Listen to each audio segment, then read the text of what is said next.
SS viewers, நான் உங்க ஹர்ஷா. நீங்க பார்த்துட்டு இருக்கிறது எஸ்எஸ் இன்ஃபோ நியூஸ். இன்னைக்கு நடந்த சுவாரஸ்யமான விஷயங்களை பத்தி தான் பார்க்க போறோம்.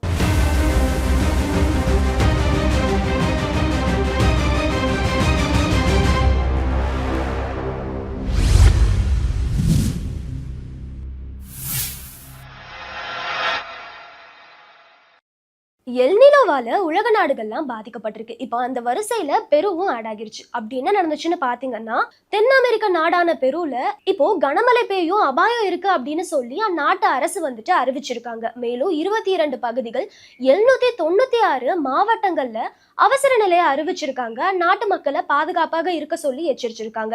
இந்த கனமழையால வெள்ளம் வர அபாயமும் இருக்கு, அதே நேரத்துல நிலச்சரிவும் ஏற்படலாம் அப்படிங்கிற மாதிரியும் சொல்லியிருக்காங்க. இதை தொடர்ந்து சேஃப்டி ப்ரிகாஷன்ஸ்க்காக நிறைய விஷயங்களை மேற்கொண்டுட்டு வராங்க. அனைத்து துறையினரும் சேர்ந்து செயல்பட்டுட்டு வராங்க. கான்கோர்ட் பிளைனோட வாரிசுன்னு சொல்ற X-59 பத்தி கேள்விப்பட்டிருக்கீங்களா? கான்கோர்ட் பிளைன்ல நிறைய பிரச்சனைகள் இருந்துச்சு அப்படிங்கிற மாதிரி சொல்றாங்க. ஃபர்ஸ்ட் 100 பேசஞ்சர் அளவுக்கு தான் ஏத்துக்குச்சு. அது மட்டும் இல்லாம நிறைய ஃபியூயலையும் கன்சியூம் பண்ணுச்சு. அதோட சேர்த்து பயங்கரமான சத்தத்தையும் எழுப்புச்சு. இந்த மாதிரி நிறைய பிரச்சனைகள் இருந்துச்சு. இப்போ அதோட அட்வான்ஸ்டு வெர்ஷனாக தான் X-59 இருக்கு அப்படிங்கிற மாதிரி சொல்லியிருக்காங்க. இந்த X-59 கிட்டத்தட்ட 55,000 அடி உயரத்துக்கு பறக்கும். அதோட சேர்த்து மார்க் 14 என்ற வேகத்தையும் அச்சீவ் பண்ணிருக்கு அப்படிங்கிற மாதிரி சொல்றாங்க. மேலும் இந்த பிளைன்ஸ்ல வந்துட்டு முக்கியமான பிரச்சனை என்னன்னா, அதாவது ஒளியோட வேகத்துக்கு போகும்போது அதிகமான சவுண்டு வரும். அதை சோனிக் பூம்னு சொல்லுவாங்க. இந்த பிளைன்ல வந்துட்டு அதை பயங்கரமா கண்ட்ரோல் பண்ணிருக்கோம் அப்படிங்கிற மாதிரி சொல்றாங்க. 100 யார்ட் தூரத்துல ஒரு கார் இருக்கு. அந்த டோரை க்ளோஸ் பண்ணும்போது எவ்வளவு சவுண்ட் வருமோ அதே அளவுக்கு தான் இந்த பிளைன்லயும் சவுண்ட் வரும் அப்படிங்கிற மாதிரியும் சொல்லியிருக்காங்க. இன்னும் இது வந்துட்டு பயணிகளுக்காக ப்ரிப்பேர் ஆகல. அது கூடிய சீக்கிரம் நிறைய ஃபீச்சர்ஸ் இன்க்ளூட் பண்ணி லான்ச் பண்ணுவோம் அப்படிங்கிற மாதிரி நாசா அறிவிச்சிருக்காங்க. நான் உயிரோட இருக்கேன்னு என் மனைவியிட சொல்லிடாதீங்க. இடுபாடுக்குள்ள சிக்கின ஒருத்தர் சொன்ன விஷயம் இது. அப்படி என்ன நடந்துச்சுன்னு பாத்தீங்கன்னா, வெனிசுலால இரட்டை நிலநடுக்கம் நடந்து பெரும் அழிவை ஏற்படுத்திருக்கு அப்படின்னு தான் சொல்லணும். பல கட்டடங்கள் இடிஞ்சு தரமட்டமாகிருக்கு. அதுலயும் குறிப்பா ஒரு கட்டடத்துக்குள்ள ஒரு செக்யூரிட்டி கார்டு, அவரோட பேரு ஹெர்னான், அவரு மாட்டிக்கிட்டாரு. எப்படியோ ரெஸ்கியூ டீம் வந்துட்டு அவங்கள பார்த்துட்டாங்க. அவரு சொன்னது என்ன தெரியுமா? நான் உயிரோட இருக்கேன்னு என்னோட மனைவிட்ட சொல்லாதீங்க. ஒருவேளை உங்களால என்னை இங்க இருந்து காப்பாத்தி கூட்டிட்டு போக முடியலன்னா அவங்க ரொம்பவே கஷ்டப்படுவாங்க அப்படிங்கிற மாதிரி சொல்லியிருக்காரு.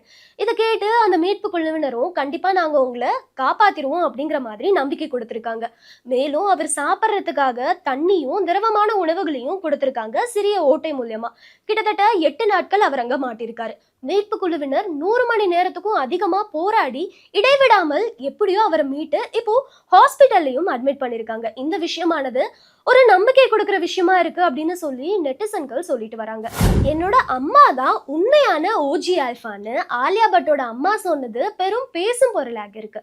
அப்படி என்ன நடந்துச்சுன்னு பாத்தீங்கன்னா, ஆலியா பட்டோட அம்மாவும் நடிகையுமான சோனி அவங்க அம்மா ஹோல்சரை குறித்து நிறைய விஷயங்களை ஷேர் பண்ணிருக்காங்க. ஹோல்சர் சிறு வயதுல ஜெர்மனில தான் இருந்திருக்காங்க. அங்கதான் பிறந்திருக்காங்க. அவங்களோட அப்பா வந்துட்டு நாசி படையினரை எதிர்த்ததுனால நிறைய பிரச்சனை வந்திருக்கு. இதை தொடர்ந்து தப்பிச்சு எப்படியோ இங்கிலாந்து போயிருக்காங்க. அதுக்கப்புறம் தான் ஹோல்சர் இந்தியரான நரேந்திர ரஸ்தான திருமணம் செஞ்சிருக்காங்க. அதுக்கப்புறம் தான் இப்ப நம்ம பாக்குற ஃபேமஸான ஆக்ட்ரஸ் சோனி அண்ட் ஆலியா பட்லாம் வந்திருக்காங்க அப்படிங்கிற மாதிரி சொல்லியிருக்காங்க. மேலும் அவங்க அம்மா இன்னொரு விஷயத்தையும் சொல்லியிருக்காங்க. அந்த காலத்துல அம்மாக்களும் பாட்டிகளும் தான் உண்மையான ஓஜி ஆல்ஃபா அப்படின்னு. இந்த விஷயம் சமூக வலைதளங்கள்ல பயங்கரமா வைரல் ஆகிட்டு வருது. மலையாள நடிகையான அபர்ணா தாஸ் தமிழக முதலமைச்சர் விஜய் குறித்து பேசினது சமூக வலைதளங்கள்ல வைரல் ஆகிட்டு வருது. அப்படி என்ன நடந்துச்சுன்னு பாத்தீங்கன்னா, சினிமா இண்டஸ்ட்ரியில அபர்ணா தாஸ் நான் பிரகாசன் படம் மூலியமா அறிமுகமாகியிருப்பாங்க. தமிழ் சினிமால டாடா அப்படின்னு சொல்லி ஒரு படம் நடிச்சு தமிழ் ரசிகர்களையும் கவர்ந்திருப்பாங்க.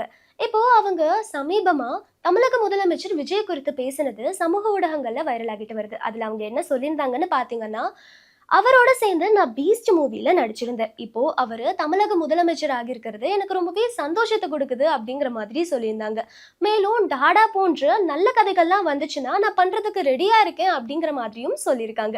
இப்போ அவங்க தமிழ், தெலுங்கு, மலையாளம் படங்கள்ல பயங்கர பிஸியா ஒர்க் பண்ணிட்டு வராங்க.